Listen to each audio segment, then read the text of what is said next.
I'm here today with Kush Birdi from Birdi Co Solicitors, who does large amounts of legal work within the nursery sector. And today we're talking about what would a lender ask for legals-wise? Because obviously once a bank gets involved, they get to a certain point and they actually want a solicitor to make sure that things are rubber stamped and everything like that. So what are you being asked for by lenders as well? Okay, so I mean the basic principle is the lender wants to know that once the nursery's been acquired, it's going to be run correctly, that the buyer's going to be able to make the repayments.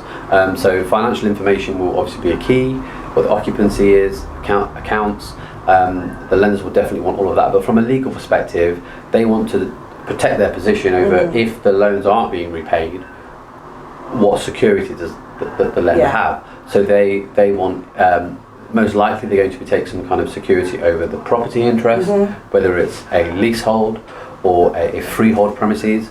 And so what they're going to want, they'll want certain clauses in the lease. They want to see a copy of the lease, so they're going to want a certain lease term to make sure that there's security at the premises, i.e. the nursery's going to be able to be there, and that's security for the lender, so they want those checks being made. They usually want clauses in the leases, so that if the business goes under or something like that, the lenders can step in maybe and take over the conduct of not the nursery as such, but the management of that premises. And then of course they're going to want registrations to be made of their securities on completion of the transaction, and that's where the solicitors get involved to make sure that that's all tied up. So it can be quite in-depth then, and it's about a kind of working with your solicitor to make sure that you understand what's being asked and why it's being asked.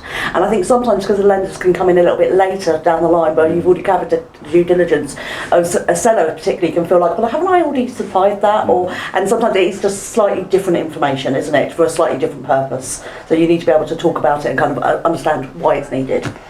Yeah, absolutely, and you know, the lender will have lots of underwriting criteria to sign off, not just on the legal side, but lots of other sides. But on the legal side is mainly that the premises is compliant as a nursery, it has the relevant registrations, which of course should be the case anyway. Of course. And just to check that their security is going to be sound. Yeah. So we hope you found that useful. If you have any questions, please pop them into the comments below, and we'll hopefully see you again soon.